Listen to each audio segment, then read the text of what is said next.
Bonjour Jean-Claude Samid, vous êtes une personnalité dans le monde du journalisme, dans le monde des médias. Cela fait de nombreuses années que vous exercez, vous avez exercé à différents postes. Alors Jean-Claude Samid, je vous laisse le soin de parler un peu de votre carrière à nos auditeurs. Bonjour, parler de ma carrière.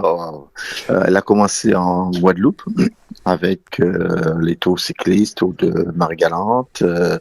Elle s'est poursuivie en Guyane à la gestion d'une rédaction, la rédaction de la télévision. Puis par la suite, je suis allé en Martinique, gérer la rédaction radio de Martinique la Première. Puis le pôle Outre-mer a fait appel à moi pour la ligne éditoriale du numérique à deux reprises.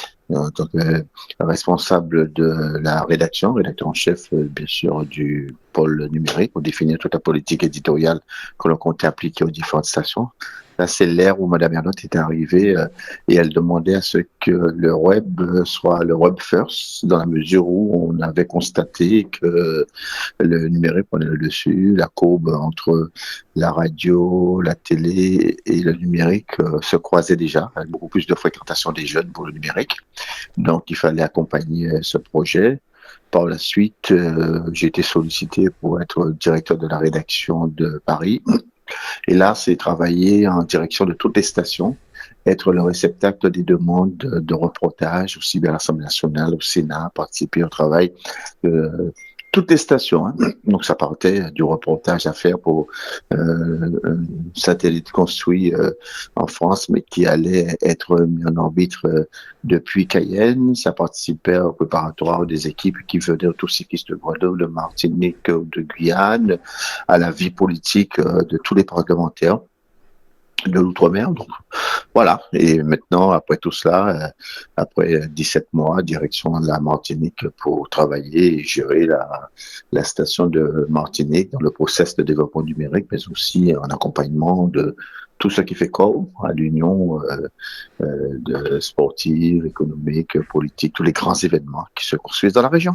Jean-Claude Samit, donc une carrière bien chargée et qui n'est pas terminée. Le fait d'avoir travaillé sur différents territoires, alors sur le plan professionnel et sur le plan humain, personnel, c'est un privilège, c'est un enrichissement pour vous? Ah oui, non, c'est un enrichissement. Hein. Je prends exemple, c'est un enrichissement qu'on a en Guyane, de voir la proximité qu'on a avec le Suriname et le Brésil, d'assister au carnaval de Belém, d'être en Martinique et de voir autre chose. Ouais, c'est un fort enrichissement culturel parce qu'aussi, on voit toutes les communautés, on apprend aussi à vivre avec ces communautés, on comprend toutes leurs sensibilités, toutes leurs demandes. C'est vrai que c'est un super enrichissement. Moi, je dis, mes enfants ont vu la Guyane, ils ont vu la Martinique, ils ont des copains, je cite souvent qu'ils ont des copains de Guyane et du Brésil qui viennent passer des vacances en Guadeloupe.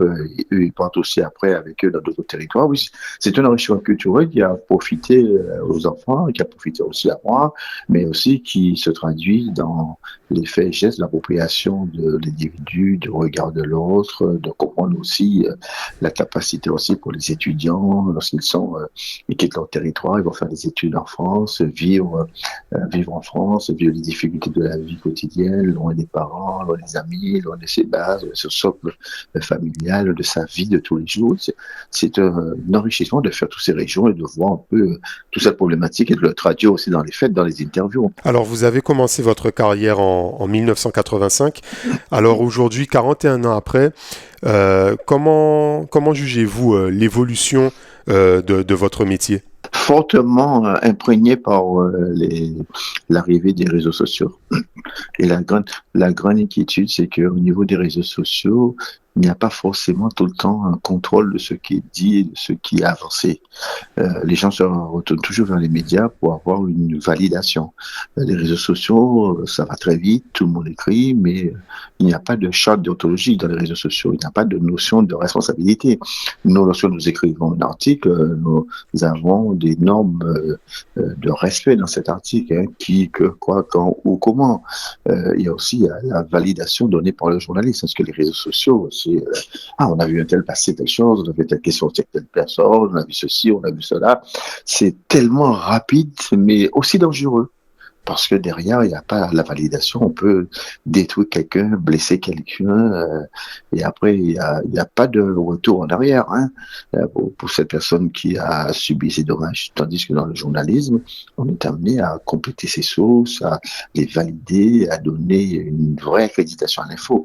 Ceci dit, il y a justement des médias, de nouveaux médias qui justement utilisent les réseaux sociaux pour propager l'information. Alors pour vous qui avez commencé en 1985, comment accueillez-vous ces nouveaux médias en fait qui utilisent justement les réseaux sociaux avec une certaine déontologie? Alors, moi, je veux dire, il y a des informations des réseaux sociaux sur lesquelles les journalistes s'arrêtent, font le plus, c'est-à-dire qu'ils vont plus loin, ils enquêtent, ils officialisent l'information, ils donnent le crédit nécessaire, ils amènent la touche supplémentaire.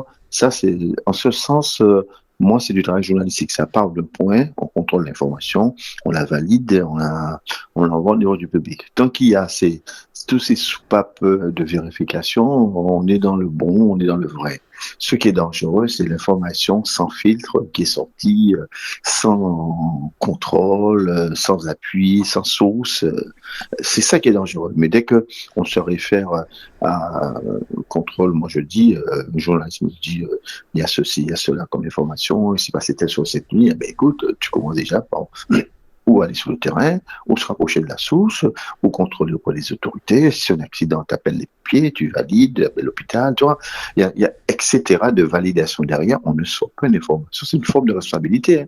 C'est une grande responsabilité. Alors, si ces informations sont validées par une structure professionnelle derrière, bon, je ne vois pas d'inconvénient là-dessus. Donc ce 1er juin 2026, vous allez prendre vos fonctions en tant que directeur régional de Martinique la Première.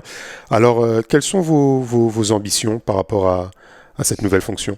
Eh bien, la première des choses, c'est la continuité de ce qui a déjà été entamé par mes prédécesseurs, Liliane Francil, Jean-Philippe Pascal et Pascal Lavener, hein, poursuivre le process et amener ma touche personnelle, ma sensibilité de journaliste de région, de terrain, et aussi travailler pour que les Martiniquais, mais d'une manière générale, l'axe anti-Guyane se sentent renforcés.